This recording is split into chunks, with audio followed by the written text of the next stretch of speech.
റിയാദിൽ നിന്നും പ്രവാസം അവസാനിപ്പിച്ച് പോകുന്ന സൗദിയിലേക്ക് പോകുന്ന നമ്മുടെ പ്രിയപ്പെട്ട ഷബീർ ഉസ്താദിനുള്ള സംസ്ഥ സൽമാനി ഇന്ത്യ കമ്മിറ്റിയുടെ സ്നേഹോപഹാരമാണ് ഇവിടെ വിതരണം ചെയ്യുന്നത്. ബഹുമാനപ്പെട്ട കേന്ദ്ര കമ്മിറ്റിയുടെ വൈസ് പ്രസിഡന്റ് ബഹുമാനപ്പെട്ട യാസർ ജിഫിർ തങ്ങൾ അവരുകൾ ഷബീർ ഉസ്താദിന് കൈമാറുകയാണ്.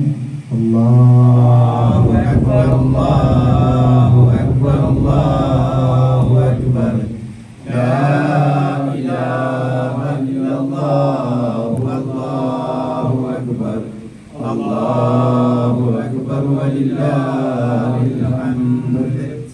എല്ലാവരും ഇനിയും ആളുകളെ കൂട്ടിക്കൊണ്ട് സ്വലാത്ത് ചൊല്ലിപ്പിക്കാൻ നിങ്ങൾ ശ്രമിക്കണം. അല്ലാഹു തൗഫീഖ് ചെയ്യട്ടെ. നിങ്ങൾക്ക് വലിയ കൂലി അല്ലാഹു നമുക്ക് നൽകും. അതുപോലെ നിന്ന് മരണപ്പെട്ടു പോയ അല്ലാഹു പുറത്തു കൊടുക്കട്ടെ. അപ്പുറം വിശാലമായി കൊടുക്കട്ടെ. അതുപോലെ ശബീറയുടെ യാത്ര അല്ലാഹു സന്തോഷത്തിലുമാക്കട്ടെ. നല്ല ജോലിയിൽ ഖൈറായ ജോലി അല്ലാഹു ആ ജോലിയിൽ അല്ലാഹു ഖൈറും ബർക്കത്തും റാഹത്തും സന്തോഷവും അനുഗ്രഹിക്കട്ടെ. ബഹുമാനാദരവുകൾ നിറഞ്ഞ Samastha Bahrain vice president Shri Yasir Jifir തങ്ങൾക്ക്, സൽമാൻ ഏരിയയിലെ എൻ്റെ പ്രിയപ്പെട്ട ഹബീബിമാരെ, ഒരു നല്ലൊരു സമയത്ത്, നല്ലൊരു ദിവസത്തിലെ നല്ലൊരു സമയത്ത് ഹബീബായ റസൂലുള്ളാഹി സ്വല്ലല്ലാഹു അലൈഹി വസല്ലം തങ്ങളിലേക്ക് സ്വലാത്തുകൾ നേരിട്ട് ഹാജരാക്കുന്ന ഒരു ദിവസത്തിൽ ആ ഹബീബായ തങ്ങളുടെ പേരക്കുട്ടിയുടെ ഒരു സാന്നിധ്യത്തിലാണ് ഈ ഒരു മജ്‌ലിസിൽ നമ്മൾ ഇരിക്കുന്നത് എന്നുള്ളത് കൊണ്ട് ഏറ്റവും വലിയ ഫളലുള്ള ഒരു മജ്‌ലിസായി ഇതിനെ കണക്കാക്കുന്നു. അൽഹംദുലില്ലാഹി റബ്ബിൽ ആലമീൻ. കൂടെ ഞാൻ യാത്ര പോവുകയാണെന്ന് പറഞ്ഞപ്പോൾ ഞാൻ തന്നെ ആദ്യം പ്രിയപ്പെട്ട ഹനീഫ സാഹിബിനോട് പറഞ്ഞിരുന്നു, ഞാനിവിടെ മജ്‌ലിസിനൊക്കെ നേതൃത്വം കൊടുക്കാൻ വരുന്നതാണല്ലോ, എനിക്ക് ഒരുപാട് ആളുകളൊക്കെ അറിയാം, അപ്പോൾ ഞാൻ ഈ പോവുകയാണെങ്കിൽ അവരൊക്കെ ഒന്ന് കണ്ടിട്ട് യാത്ര ചോദിക്കേണ്ടതുണ്ട്, നിങ്ങളങ്ങനെ ഒരു സദസ്സ് സംഘടിപ്പിക്കുന്നുണ്ടോ എന്ന് ചോദിച്ചപ്പോൾ അപ്പോഴേക്കും ഇങ്ങോട്ട് മെസ്സേജ് വന്നു, അതെന്ത് ചോദ്യമാണ് നിങ്ങൾ ഇവിടുന്ന് എല്ലാവരും പോകുമ്പോഴും അങ്ങനെ ഉണ്ടാവും, നിങ്ങൾ ഒരു മജ്‌ലിസ് തന്നെ സംഘടിപ്പിക്കുന്നുണ്ട് എന്ന് പറഞ്ഞ് ഒരുപാട് ഞാൻ അങ്ങോട്ട് കുറച്ച് ആളുകളോടൊക്കെ പൊരുത്തം ചോദിക്കാമെന്ന് പറഞ്ഞപ്പോൾ ഇങ്ങോട്ട് സ്നേഹം വാരിക്കോരിക്കുന്ന എൻ്റെ സൽമാനിയയിലെ പ്രിയപ്പെട്ടവരെ, അള്ളാഹു എല്ലാവർക്കും റാഹത്തും സന്തോഷവും ബറക്കത്തും കുടുംബത്തിലെ ഖൈറും നൽകി അനുഗ്രഹിക്കട്ടെ. പ്രിയപ്പെട്ട തങ്ങളിപ്പോൾ ഈ മജ്‌ലിസാണെന്ന് അറിയുകൊണ്ടതാവണം ഓടി വന്നത്. ഈ ബന്ധങ്ങൾക്കപ്പുറത്തുള്ള ഒരു ബന്ധം ഞാൻ തങ്ങളൊക്കെ ആയിട്ടുണ്ട്. അതൊരു ദീർഘമായ ബന്ധമാണ്. ആ ബന്ധം ഞങ്ങളെ മഹല്ലിലെ പ്രവാസി സംഘടനയുടെ അമീർ കൂടി ഈ മഹാനായ ജിഫ്രി തങ്ങളുപ്പയാണ്. അല്ലാഹു അവർക്ക് ആഫിയത്തുള്ള ദീർഘായുസ്സനെ നൽകി അനുഗ്രഹിക്കട്ടെ. എന്തുകൊണ്ടും തീർത്താൽ തീരാത്ത കടപ്പാട് ബാക്കിയാക്കിക്കൊണ്ടായിരിക്കും ബഹ്റൈനിന്റെ ഈ പവിഴ ദ്വീപിന്റെ മണ്ണിനോട് വിട പറയാൻ പറ്റുക. പ്രധാനമായിട്ടും സമസ്ത ബഹ്റൈൻ സനാബിസ് ഏരിയ എൻ്റെ ഒരു കണ്ണിൻ്റെ ഉള്ളിലെ കൃഷ്ണമണി പോലെയാണ് ഞാൻ വന്നത് മുതൽ അവിടെ ആരും ഇല്ലാത്തത് കൊണ്ട് അതിനെ കാത്തു സൂക്ഷിച്ചത്. നീണ്ട 4 വർഷം സ്ഥാനങ്ങളൊന്നും ഇല്ലാതെയും ഈ അവസാന 1 വർഷം മുതൽ അതിൻ്റെ മൂക്കില്ലാത്ത രാജ്യത്ത് ഒരു മുറിമൂക്കൻ രാജാവ് എന്ന് പറഞ്ഞ പോലെ അതിൻ്റെ ഒരു പ്രസിഡന്റ് പദവി ഏറ്റെടുത്തുകൊണ്ട് ചുമതല ഏറ്റെടുത്ത് റെസ്പോൺസിബിലിറ്റി ഏറ്റെടുത്ത് പ്രവർത്തിക്കാൻ തുടങ്ങിയിട്ട് 1 വർഷവുമായി.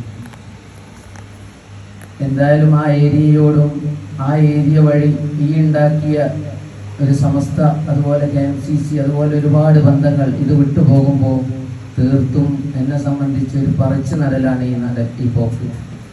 ഹൃദയം പറിച്ചെടുത്തുകൊണ്ട് മറ്റൊരു സ്ഥലത്തേക്ക് കൊണ്ടുവെക്കുന്ന ഒരു അനുഭൂതിയാണ്.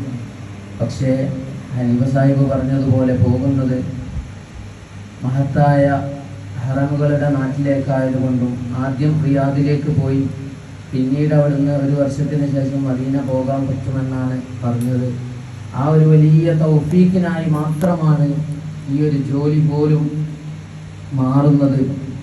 മദീനത്ത് താമസിക്കുക, മദീനത്ത് ജീവിക്കുക എന്നുള്ളത് എൻ്റെ ഏറ്റവും വലിയ സ്വപ്നമാണ്. എൻ്റെ ചെറുപ്പകാലം മുതൽ സമസ്തയുടെ പ്രഭാഷണങ്ങളിൽ മദീനയെക്കുറിച്ചും മനിസ്തതായമുത്തുഫിൽ മദീന, ആരെങ്കിലും മദീനത്ത് മരിക്കാൻ ആഗ്രഹിക്കുന്നെങ്കിൽ അവൻ മദീനയിൽ മരിക്കട്ടെ, മദീനയിൽ മരിക്കുന്നവർക്ക് നാളെ ഷഫാത്തുണ്ടെന്ന് ഹബീബായ നബിയുനാ മുഹമ്മദ്. ആ ആ ഹദീസ് കേട്ടത് മുതൽ വല്ലാത്തൊരാഗ്രഹമാണ് ആ മദീനയിൽ മരിക്കണം എന്നുള്ള ഒരു വലിയ ആഗ്രഹമാണ്. എൻ്റെ ഹബീബിങ്ങൾ മാത്രമായതുകൊണ്ട് എൻ്റെ മനസ്സ് തുറന്ന് എനിക്ക് ഇവിടെ പറയാൻ പറ്റും. എനിക്കൊന്നും മറച്ചു വെക്കേണ്ട ആവശ്യമില്ല. അതുകൊണ്ട് തന്നെ ആദ്യമായി തങ്ങളോടൊരു ക്ഷമ ചോദിക്കണം. ഞങ്ങൾ ദുആ ചെയ്തതിൻ്റെ ഇടയിൽ ഇനിയും തിരിച്ചു വന്ന് നമുക്ക് വേണ്ടി ഹിദ്മത്ത് ചെയ്യണമെന്ന് ആ ദുആക്ക് ഞാൻ ആമീൻ പറഞ്ഞിട്ടില്ല. കാരണം എനിക്ക് ആ നാട്ടിൽ ജീവിക്കണം, ആ നാട്ടിൽ അള്ളാൻ്റെ സഹായമുണ്ടെങ്കിൽ ആ നാട്ടിൽ മരിക്കണമെന്ന് വലിയ ആഗ്രഹമുണ്ട്. പക്ഷേ മദീന ഒന്നും ആഗ്രഹിക്കാൻ മാത്രം സൽക്കർമ്മങ്ങളൊന്നും സ്വലാത്തുകളൊന്നും ആശിക്യങ്ങൾ ഒരുപാട് നമുക്ക് ചുറ്റുമുള്ള ആശിക്യങ്ങൾ ഒരുപാട് ഇഷ്കിൻ്റെ കഥ പറയുമ്പോൾ നമുക്കൊന്നും അത് ആഗ്രഹിക്കാൻ പോലുമില്ല, ഭാഗ്യമില്ല, പറ്റുമോന്ന് പോലും അറിയില്ല. പക്ഷേ ആ ഒരു വലിയ ആഗ്രഹത്തിൽ നിന്ന് ഞാൻ ബഹ്റൈനിന്റെ മണ്ണിൽ നിന്നാൽ എനിക്ക് ഹബീബായ തങ്ങളെ മണ്ണിൽ എത്താനും പറ്റൂല, അവിടെ മരിക്കാനും പറ്റൂല. അതുകൊണ്ട് ഞാൻ ചെയ്യേണ്ടത് ആദ്യം അങ്ങോട്ട് മാറുക എന്നുള്ളതാണ്. എന്നിട്ട് മരിക്കുന്നതും ബാക്കി കാര്യം അള്ളാഹു തീരുമാനിക്കേണ്ടതാണ്. ആ ഒരു നിയ്യത്തിലാണ് ഇൻഷാ അല്ലാഹ് പോകുന്നത്. ആ നിയ്യത്തൊക്കെ സഫലമാവാൻ എപ്പോൾ മരിച്ചാലും നല്ല റാഹത്തായി ഈമാനോടുകൂടി കലിമത്തു തൗഹീദ് ലാ ഇലാഹ ഇല്ലല്ലാഹ് ചൊല്ലി മരിക്കാൻ അള്ളാഹു നമുക്കൊക്കെ തൗഫീഖ് നൽകട്ടെ. അതുകൊണ്ട് സൽമാൻ ഏരിയ ഞാൻ ഇവിടെ സനാബിസ് വന്നത് മുതൽ സൈക്കിളിൽ വരുന്ന ഒരു ഏരിയയാണ്. സൈക്കിളിൽ വരും. പിന്നെ ഇവര് കുറച്ചാൾ സലാത്തിന് എന്നെ കൊണ്ടുവരാൻ വരും. ചില സമയത്ത് കാറിൽ വരും. പിന്നെ ഞാൻ തന്നെ ഒരു ലോക്കൽ കാർ എടുത്തപ്പോൾ അതിൽ വരല് തുടങ്ങി. അൽഹംദുലില്ലാ ലോക്കൽ കാർ എന്ന് പറഞ്ഞാൽ അൽഹംദുലില്ലാ ഒരുപാട് അനുഗ്രഹങ്ങൾ കിട്ടിയ കാറാണ്. കേട് വന്നിട്ടുണ്ടെങ്കിലും 2 കൊല്ലമായിട്ട് തന്നെ കൊണ്ടു നടക്കുന്ന ഒരു കാറാണ്. അൽഹംദുലില്ലാ. അപ്പോൾ അങ്ങനെയുള്ളൊരു വലിയ ബന്ധമുള്ളൊരു ഇവിടുത്തെ ഷെയ്ഖ് KMS ഉസ്താദും ഒക്കെ ആയിട്ടുള്ള ആ ബന്ധം വലിയൊരു ബന്ധമാണ്. ആ ബന്ധത്തിൻ്റെ കാര്യത്തിൽ നിന്നാണ് ഇങ്ങനൊരു മജ്ലിസും ഈ മജ്ലിസിലേക്ക് ബഹുമാനപ്പെട്ട തങ്ങളൊക്കെ വരിക എന്ന് പറഞ്ഞപ്പോൾ വലിയ സന്തോഷം. എന്നെക്കാൾ വലിയൊരു ട്രോഫിയും എനിക്കിവിടെ തന്നിട്ടുണ്ട്. അൽഹംദുലില്ലാ. നിങ്ങളോട് എങ്ങനെയാണ് കടപ്പാട് പറയേണ്ടതെന്നറിയില്ല. ഞാൻ വിചാരിച്ചത് നിങ്ങളൊക്കെ വന്നിട്ട് എന്നിൽ നിന്ന് നിങ്ങൾക്ക് എന്തെങ്കിലുമൊക്കെ വിഷമം ഉണ്ടായിട്ടുണ്ടെങ്കിൽ നിങ്ങളോട് പറഞ്ഞിട്ട് പൊരുത്തപ്പെടിച്ചിട്ട് ദുആ ചെയ്യാൻ പറഞ്ഞിട്ട് പിരിയാം എന്നുള്ളതായിരുന്നു. എന്തായാലും അൽഹംദുലില്ലാ. പ്രത്യേകമായിട്ടൊരു കാര്യം പറയാനുള്ളത്, ഞാൻ അള്ളാൻ്റെ അപാരമായ തൗഫീഖ് കൊണ്ട് കഴിഞ്ഞ 4 ദിവസം മുമ്പ് ഉംറ ചെയ്യാൻ ഭാര്യ, മകൻ, അനിയൻ എന്നിവർക്കൊപ്പം ഉംറ ചെയ്യാൻ തൗഫീഖ് ലഭിച്ചു. അൽഹംദുലില്ലാ. അള്ളാഹു സ്വീകരിക്കട്ടെ. ആ യാത്ര അൽഹംദുലില്ലാ റാഹത്തായി പോയി. ഞാൻ നിങ്ങളോട് ഈ കാര്യം പറയാൻ തങ്ങളോട് പ്രത്യേകം പറഞ്ഞൊരു എനിക്ക് എക്സ്ട്രാ തരണമെന്ന് പറഞ്ഞതാണ്. തങ്ങൾ തിരക്കിലല്ല എന്നും പറഞ്ഞതുകൊണ്ട് അവസാനമായിട്ടുള്ള ഇനിയിപ്പം പരിപാടികളും കാര്യമൊന്നും ഉണ്ടാവില്ല. ചിലപ്പോൾ പെട്ടെന്ന് ടിക്കറ്റ് വന്നാൽ വേഗം പോണ്ടി വരും. അപ്പോൾ ആ ഒരു കാര്യം ഇവിടെ പറയാൻ കാരണം ഇവിടെയൊക്കെ നല്ല ഹബീബിങ്ങൾ മാത്രമാണുള്ളത്. മനസ്സുകൊണ്ട് സ്നേഹിക്കുന്നവരും ഹബീബായ തങ്ങളോടുള്ള അടങ്ങാത്ത ഇഷ്കുള്ളവരുമാണ് ഈ മജ്ലിസിലൊക്കെ എനിക്ക് കാണാൻ പറ്റുന്നത്. അതുകൊണ്ടാണ് നമ്മളൊരു അനുഭവമായിട്ട് ബദരീങ്ങളെ അനുഭവം പറയാനാണ് ഞാൻ ഉദ്ദേശിക്കുന്നത്. ഞങ്ങൾ അന്ന് വ്യാഴാഴ്ച രാത്രി വരുന്ന പോകാൻ നിൽക്കാം. ബദരീങ്ങളെ മഹത്വം നിങ്ങളെ ഓർമ്മപ്പെടുത്തി നിങ്ങൾ ആരെങ്കിലുമൊക്കെ ജീവിതത്തിൽ ആ ബദരീങ്ങളെ കൊണ്ടുവരാൻ പറ്റുമോ എന്നുള്ളത് ആണ് ഞാൻ ഈ ഒരു അനുഭവം കൊണ്ട് ഉദ്ദേശിക്കുന്നത്. 2 അനുഭവങ്ങൾ ഞാൻ പറയാം. ഒന്നാമത്തെ മിനിയാന്ന് നടന്ന ആ സംഭവം തന്നെ. ഞങ്ങൾ എല്ലാം പേക്കാക്കി ഇവിടുന്ന് ദമാമിൻ്റെ കാർ എടുത്തിട്ട് ദമാമ് പോയി അവിടെ അങ്കിളിൻ്റെ അടുത്ത് വെച്ചിട്ട് പോകാനാണ് ഉദ്ദേശിച്ചത്. എൻ്റെ കാറിൻ്റെ സ്ഥിതി അറിയില്ലായിരുന്നു. അപ്പം കാറൊക്കെ എല്ലാ പെട്ടിയൊക്കെ പാക്ക് ചെയ്ത് കാർ എടുത്തപ്പോൾ കാർ സ്റ്റാർട്ടായി. ആക്സിലറേറ്റർ എത്ര കൊടുത്തിട്ടും പോകുന്നില്ല. അവസാനം ഇനിയിപ്പോൾ സമയമൊന്നുമില്ല. നമ്മളെ മുമ്പ് കറക്റ്റ് കോസ്റ്റ് പാസ് ചെയ്യുക. ദമാമെന്ന് മോനൂസൊക്കെ ഉള്ളതുകൊണ്ട് ദമാമെന്ന് ജിദ്ദയിലേക്ക് ഫ്ലൈറ്റാണ്. അപ്പോൾ ആ ഫ്ലൈറ്റ് അധികം ലേറ്റായാൽ ഫ്ലൈറ്റ് മിസ്സാവും. അപ്പം നമ്മൾ ഞാൻ ഇറങ്ങിയിട്ട് ആ പമ്പിനൊക്കെ അപ്പനെ നീയത് ഞാനും എൻ്റെ ഭാര്യയും അവളൊക്കെ നല്ല ഈ ബദരീങ്ങളെ വിശ്വാസമുള്ള ആളുകളാണ്. അപ്പോൾ ഞങ്ങൾ ബദർ മൗലിദ് ചെല്ലാം അവിടെ എത്തുന്നതിൻ്റെ മുന്നേ എന്ന് നീയത്ത് ചെയ്തു. അപ്പോൾ 1-2 പമ്പിനൊക്കെ 2 കുത്തൊക്കെ കൊടുത്തപ്പോൾ അൽഹംദുലില്ലാ 2 മിനിറ്റ് കൊണ്ട് വണ്ടി ശരിയായി. വണ്ടി പോയി. പിന്നീട് വണ്ടി പോയി കോസ്വേലെത്തിയപ്പോഴും ചെറിയ ബുദ്ധിമുട്ടുകളൊക്കെ ഉണ്ടായി. പിന്നെ കസ്റ്റംസിൻ്റെ പേപ്പർ ആദ്യം അവർ തന്നില്ല, അവരെന്നെ മറന്നതാണ്. പിന്നെ യൂട്ടർ എടുത്തു വന്ന് അങ്ങനെയൊക്കെ പ്രശ്നം. പിന്നെ ഉംറൻ്റെ കാര്യവും ഞങ്ങളവിടെ താമസിക്കാൻ പോകുന്ന അവിടെ താമസിക്കാൻ പോകുന്നതായതുകൊണ്ട് പെട്ടിയൊക്കെ ഉണ്ടായിരുന്നു. അപ്പോൾ പെട്ടി സ്കാൻ ചെയ്യണം എന്ന് പറഞ്ഞു. എക്സ്റേയിലിട്ട് സ്കാൻ ചെയ്യാൻ വീണ്ടും സമയം. അങ്ങനെ ഒരുപാട് സമയം നമ്മൾ വിചാരിക്കാത്ത ഒരുപാട് സമയങ്ങൾ അവിടെ ചിലവായി. അതൊക്കെ ക്രോസ് ചെയ്ത് അൽഹംദുലില്ലാ അത് ക്രോസ് ചെയ്ത് വന്നപ്പോൾ എളാപ്പയാണ് അവിടെ ഉള്ളത്. എളാപ്പയാണ് ഞങ്ങളെ ഫ്ലൈറ്റിലാക്കേണ്ട ആൾ. ഞാൻ പറഞ്ഞു നിങ്ങൾ വരണമെന്നൊന്നുമില്ല, കാരണം നിങ്ങൾ അവിടെ എത്തുമ്പോഴേക്കും 15 മിനിറ്റേ ഉണ്ടാവുള്ളൂ. 1 മണിക്കൂർ മുമ്പ് എത്താഞ്ഞാൽ പിന്നെ ഫ്ലൈറ്റിൻ്റെ ഇത് കയറാൻ പറ്റില്ല, അത് കൗണ്ടർ ക്ലോസ് ചെയ്ത് അവർ പോകുന്നതാണ്. ഏതായിരുന്നു ബിസ്മില്ലാഹി തവക്കൽതു അലല്ലാഹ് പറഞ്ഞാൽ പോയപ്പോൾ നമ്മൾ ബദർ മൗലിദൊക്കെ ചൊല്ലി വെച്ചിട്ടുണ്ട്. നമ്മൾ അവിടെ എത്തുന്നവരെ ബദർ മൗലിദും അതിൻ്റെ തവസ്സുൽ ബൈത്തൊക്കെ ഇട്ടിട്ട് പോയി. അവിടെ എത്തിയപ്പോൾ എളാപ്പൻ്റെ വണ്ടിക്ക് മാറി കയറുമ്പോൾ എളാപ്പ നമ്മൾ അത്രയും ഇനിയിപ്പം 40 മിനിറ്റ് നമ്മൾ ഓടി എത്തിയാൽ വെറുതെ നമ്മൾ പോവാണ് കാരണം. ഏതായിരുന്നു എൻ്റെ ഒരു സമാധാനത്തിന് നമുക്ക് പോവാന്ന് പറഞ്ഞു. അങ്ങനെ നമ്മൾ വണ്ടി എടുത്തു പോയിപ്പോൾ മൂപ്പര് തന്നെ പറയുന്നത് മുന്നേ ഞാൻ ഈ ഡേ ഫ്ലൈറ്റിന് 40 മിനിറ്റ് മുന്നേറ്റപ്പോൾ അവർ കൗണ്ടർ ക്ലോസ് ചെയ്തു കയറാൻ സമ്മതിച്ചില്ല, പിന്നെ വേറെ ഫ്ലൈറ്റ് ടിക്കറ്റ് ഇട്ട് പോയിക്കാറ്. അപ്പോഴും ഞാൻ അപ്പോൾ പറഞ്ഞു ഞാൻ ബദരീങ്ങളെ ഫ്ലൈറ്റ് എന്തിയാണല്ലോ പോകുന്നത്, അത്ഭുതങ്ങൾ സംഭവിച്ചാലോ എന്ന് ചോദിച്ചു. അപ്പം ഫ്ലൈറ്റും കാര്യമൊക്കെ അവർക്ക് നിയമങ്ങൾ ഉണ്ടാവില്ലേ, അതിലൊക്കെ ഇപ്പം ഇനി എന്താ അത്ഭുതം സംഭവിക്കാനാണെന്ന് മൂപ്പരും പറഞ്ഞു. ബദർ ബൈത്ത് ചെല്ലിയതും മറ്റൊന്നും നമ്മൾ പറയില്ലല്ലോ. എന്തായാലും നമ്മൾ ആ ഒരു പ്രതീക്ഷയോടുകൂടി തന്നെ അവിടെ എത്തി, എയർപോർട്ടിലെത്തി. അപ്പം പറഞ്ഞ പോലെ കൗണ്ടറൊക്കെ ക്ലോസ് ചെയ്തിട്ടുണ്ട്. ഒഫീഷ്യൽസ് ഒരു സൈഡിൽ ഇങ്ങനെ അതിൻ്റെ ഫ്ലൈനാസിൻ്റെ ഒഫീഷ്യൽസ് ഒരു സൈഡിലൂടെ ഇങ്ങനെ വർത്താനം പറഞ്ഞാൽ ഞങ്ങൾ പോകാൻ നിൽക്കാം. അപ്പോൾ ഞാൻ ഓടി വന്നിട്ട് ചോദിച്ചു ഞങ്ങൾ ബഹ്റൈനിൽ നിന്ന് വന്നതാണ്, ലേറ്റായി പോയി, കുറച്ച് വണ്ടി കയറിലോട്ട് ലേറ്റായി പോയി എന്നാണ്. ആണെന്നാൽ 1 മിനിറ്റ് സമയമുണ്ട്, പെട്ടിയൊക്കെ ഫ്ലൈറ്റിലേക്ക് പോകാൻ 1 മിനിറ്റ് സമയമുണ്ട്, നിങ്ങൾ വേഗം പെട്ടിയിട്ട് വരികയെന്ന് പറഞ്ഞു. അൽഹംദുലില്ലാഹ് ഞങ്ങൾ ആ സന്തോഷങ്ങൾ ഞാൻ ഇപ്പോൾ ഈ പറയുന്നതിൻ്റെ ഉപരി അതിൻ്റെ സന്തോഷം എന്ന് പറഞ്ഞു. കാരണം ഞങ്ങളെ മനസ്സിൽ ഹബീബായ തങ്ങളുടെ നാട്ടിലേക്ക് എത്താൻ പറ്റൂല, ഉംറ ചെയ്യാൻ പറ്റൂല, പിന്നെ ഞങ്ങളെ ഷെഡ്യൂളൊക്കെ കാരണം ഞങ്ങൾ ആ പെർമിറ്റ് അനുവദിച്ച ദിവസം പിറ്റേന്നാണ്. അവിടെ എത്താൻ പറ്റിയില്ലെങ്കിൽ അന്നത്തെ പെർമിറ്റ് ക്യാൻസൽ ആവും. പെർമിറ്റ് ഉള്ളവരെ മാത്രമേ ഇപ്പോൾ മക്കൻ്റെ ബോർഡിലേക്ക് കയറ്റുന്നുള്ളൂ. അപ്പോൾ അതൊക്കെ ആലോചിച്ച വിഷമത്തിൽ നിന്നുള്ളൊരു സന്തോഷം കിട്ടിയപ്പോൾ അൽഹംദുലില്ലാഹ് പെട്ടെന്ന് തന്നെ ഒക്കെ ക്ലിയർ ചെയ്ത് പോയി. സെക്യൂരിറ്റി ചെക്ക് പോലും ഞങ്ങൾ മാത്രമുള്ളൂ ഇരുന്നു അവിടെ, ബാക്കി എല്ലാ കൗണ്ടറൊക്കെ ക്ലോസ് ചെയ്ത് പോയതുകൊണ്ട് സെക്യൂരിറ്റി ചെക്കൊക്കെ കഴിഞ്ഞു. അൽഹംദുലില്ലാഹ് ഞങ്ങൾ റാഹത്തായിട്ട് ജിദ്ദയിലെത്തി. അല്ലാഹു ബദരീങ്ങളെ കൊണ്ട് സഹായിച്ചു എന്ന് വേണം പറയാൻ. ഇപ്പം നിങ്ങൾക്ക് വലിയൊരു യഖീൻ ഉണ്ടാവില്ല. ഇനി ഒരു സംഭവം കൂടി ഞാൻ നിങ്ങളെ പറയുന്നത്, ഈ ബദർ ബൈത്തും തവസ്സുൽ ബൈത്തും നിങ്ങളുടെ ജീവിതത്തിൻ്റെ ഭാഗമാക്കാൻ വേണ്ടിയാണ്. ഒറ്റ കാര്യം കൂടി പറയാം. ഇതുപോലെ എൻ്റെ ഭാര്യൻ്റെ ഡെലിവറിൻ്റെ സമയത്ത് എനിക്ക് നാട്ടിൽ പോകാൻ ഭാഗ്യം കിട്ടി. അൽഹംദുലില്ലാഹ് അവളെ സമയമായി, രാവിലെ കൊണ്ടുപോയി ഹോസ്പിറ്റലിലേക്ക് കൊണ്ടുപോയി, ലേബർ റൂമിലേക്ക് കൊണ്ടുപോയി. വികസനം ഇല്ലാത്തതുകൊണ്ട് അതിൻ്റെ മരുന്നും കാര്യമൊക്കെ കൊടുത്തു. ഊഹറായിട്ടും ഇല്ല, ഉച്ചായി അസറായപ്പോൾ അപ്പോഴും അവർ പിന്നെ കോഡ് മാറ്റി. അവർക്ക് ആ സമയം അവർ മാക്സിമം ശ്രമിക്കുന്നുണ്ട്. അവർ പറഞ്ഞു ചിലപ്പോൾ നമുക്ക് ഓപ്പറേഷൻ ഒക്കെ വേണ്ടി വരും എന്നുള്ള ആ ഒരു രീതിയിലേക്കുള്ള സംസാരം ആവാൻ തുടങ്ങിയപ്പോൾ ഞാൻ ആ സിസ്റ്റർ ഞങ്ങളെല്ലാവരും ഉണ്ട്, ഞാൻ സിസ്റ്ററോട് പറഞ്ഞു, ഉമ്മനോട് ചോദിച്ചാൽ ഞാൻ സിസ്റ്ററോട് പറഞ്ഞു നമുക്കൊന്ന് ബദർ ബൈത്ത് തൂക്കാന്ന് പറഞ്ഞു. അപ്പോൾ സിസ്റ്റർമാരെ വിളിച്ചിട്ട് ഞാൻ തന്നെ പറഞ്ഞു ഞങ്ങളെ ഒരു മുസ്ലിങ്ങളല്ല കേട്ടോ, ഒരു ഹിന്ദുക്കളായ സിസ്റ്റർമാരാണ്. അപ്പം ഞങ്ങളെ മതത്തിലൊരു വിശ്വാസമുണ്ട്, ഒരു മന്ത്രമുണ്ട്, അതൊന്ന് ചൊല്ലിക്കൊടുക്കാൻ ഇങ്ങനെ പ്രയാസം ഉണ്ടാകുമ്പോൾ ചൊല്ലിക്കൊടുക്കുന്നതാണെന്ന് പറഞ്ഞു. അവർക്കത് മനസ്സിലാവില്ലെന്ന് അറിയില്ല. എന്തായാലും അവർ അങ്ങനെയാണെങ്കിൽ ഓക്കെ നിങ്ങൾ ഇവിടെ എത്തി പറഞ്ഞിട്ട് ആ ലേബർ റൂമിൽ നിന്ന് പുറത്ത് കൊണ്ടുവന്നിട്ട് അവിടെ ഒരു പുറത്തേക്ക് ഇറങ്ങണതിൻ്റെ, അതായത് ഔട്ട് സൈഡിലേക്ക് ഇറങ്ങണതിൻ്റെ മുന്നേ ഒരു ഡോറുണ്ട്, അതിൻ്റെ ഉള്ളിൽ നിർത്തിയിട്ടുണ്ട്.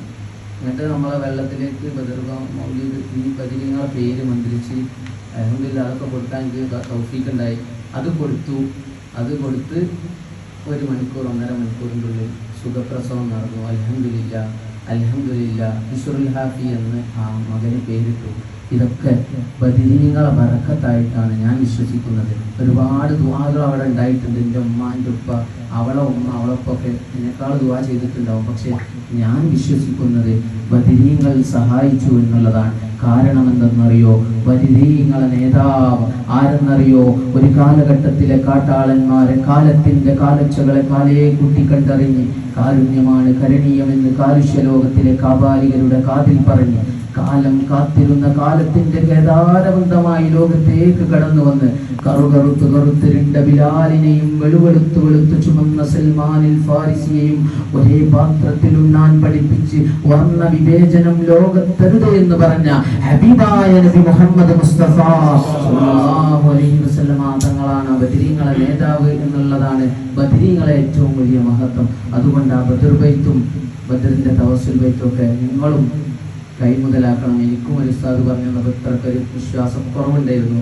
എൻ്റെ ജീവിതത്തിലുടനീളം ഈ ഉംറ യാത്രയിൽ ഒന്നൊന്നല്ല, ഒരു 4 തവണ ബദർ ബൈത്ത് ചൊല്ലി വലിയ പ്രയാസങ്ങളിൽ നിന്ന് രക്ഷപ്പെട്ടിട്ടുണ്ട്. ഇനിയിപ്പോൾ അതൊക്കെ പറയാൻ നിന്നാൽ ചിലപ്പം നിങ്ങൾ ഈ തന്ന യാത്രയപ്പ് നിങ്ങളെ എന്നെ ശപിക്കുന്ന ഒരു രൂപത്തിലേക്ക് മാറും. അതുകൊണ്ട് പിന്നീട് അവസരം ഉണ്ടെങ്കിൽ നമുക്ക് അപ്പം പറയാം. നിങ്ങളൊക്കെ ആ ബദരീങ്ങളെ സ്മരിച്ചുകൊണ്ട് അവരെ തവസ്സുൽ ചെയ്തുകൊണ്ട് മുന്നോട്ട് പോകണം. മറ്റാരെങ്കിലുമൊക്കെ എന്തെങ്കിലുമൊക്കെ പറയുന്നുണ്ടെങ്കിൽ ബദരീങ്ങളെ വിളിച്ചാൽ മുശ്രിക്കാവും അല്ലെങ്കിൽ കാഫിറാവും ശിർക്കാണ് എന്ന് പറയുന്നുണ്ടെങ്കിൽ അത്തരം ഹതഭാഗ്യവാന്മാരുടെ കൂട്ടത്തിൽ അള്ളാഹു നമ്മളെ ഉൾപ്പെടുത്താതിരിക്കട്ടെ. ആത്മാർത്ഥമായിട്ട് ദുആ ചെയ്യാണ്. പ്രത്യേകമായിട്ട് നിങ്ങളോട് ഒരു ദുആവസിയത്ത് ചെയ്യാനുള്ളത്, എൻ്റെ പ്രിയപ്പെട്ട ഉമ്മ കാലുവേദന ഉണ്ട്. ഞാൻ ഇവിടെ കഴിഞ്ഞ മജ്‌ലിസിൽ സൂചിപ്പിച്ചിരുന്നു. ഉമ്മക്ക് കാലിൻ്റെ മുട്ടിന് എല്ലിന് തേയ്മാനുണ്ട്. അപ്പം ഉമ്മക്ക് സർജറി എന്ന ഭയങ്കര പേടിയാണ്.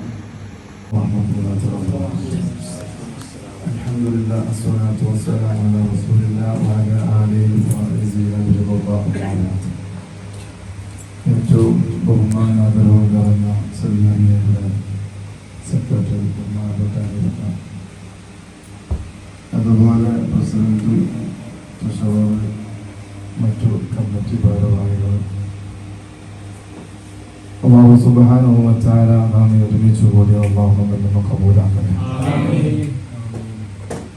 ഏറ്റവും എൻ്റെ പ്രിയ സുഹൃത്തു കൂടിയായ ഷബീർ അലി, ഒരുപാട് നാളത്തെ ബന്ധങ്ങളും പല വിധേന ഇപ്പോഴും ബന്ധപ്പെട്ടുകൊണ്ടിരിക്കുന്ന ഒരു വ്യക്തി കൂടിയാണ്.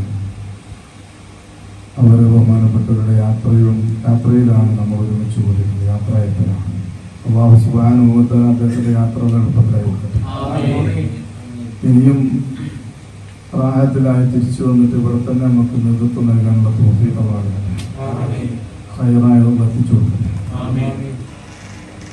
നമ്മളിന്ന് വിട പറഞ്ഞു പോകുമ്പോൾ, വിടവായെന്ന് പറഞ്ഞാൽ ഇവിടുന്ന് ഈ നാട്ടിൽ നിന്ന് മറ്റൊരു നാട്ടിലേക്ക് യാത്ര പോകുമ്പോൾ അത്രയും അടുപ്പത്തിൽ ഓരോ പ്രവർത്തനങ്ങൾ ദീനിയായ രംഗത്ത് ദീനിന്റെ വെളിച്ചങ്ങളിൽ പലയിടങ്ങളിലും പലയിടത്തായിട്ട് പല കാര്യങ്ങൾ പറഞ്ഞു കൊടുക്കുമ്പോൾ, ചെയ്തു കൊടുക്കുമ്പോഴൊക്കെ അങ്ങനെ ഒരാൾ നമ്മിൽ നിന്ന് പോകുമ്പോൾ നമുക്ക് വല്ലാത്ത മനസ്സിനെ തട്ടുന്ന ഒരു കാര്യമാണ്. അത് ദീനിന്റെ വിഷയത്തിൽ നമുക്ക് ഓരോരുത്തർക്കും ഉണ്ടാകുന്ന ഒരു സങ്കടമാണ്.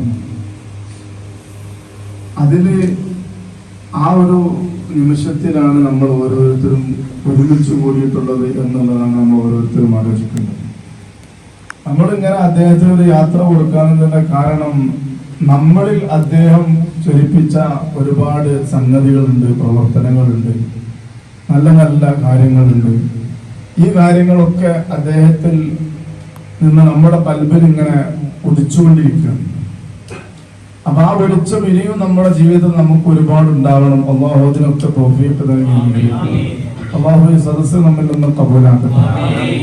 എത്രയോ പ്രധാനപ്പെട്ട നല്ലൊരു സദസ്സാണല്ലോ ഹബീബുനാ സയ്യിദുനാ റസൂലുള്ളാഹി സ്വല്ലല്ലാഹു അലൈഹി വസല്ലം തങ്ങളുടെ മേൽ സ്വലാത്ത് ചൊല്ലി ദിക്റുകൾ ചൊല്ലി നമ്മൾ ഇരിക്കുന്ന ഈ മജ്ലിസ് എന്തുകൊണ്ടും വലിയ മഹത്വമേറിയ മജ്ലിസാണ്. മൻ സ്വല്ല അലയ്യ സ്വലാത്തൻ സ്വല്ലല്ലാഹു അലൈഹി വസല്ലം 10 മറ മുഹമ്മദുർ റസൂലുള്ളാഹി സ്വല്ലല്ലാഹു അലൈഹി വസല്ലം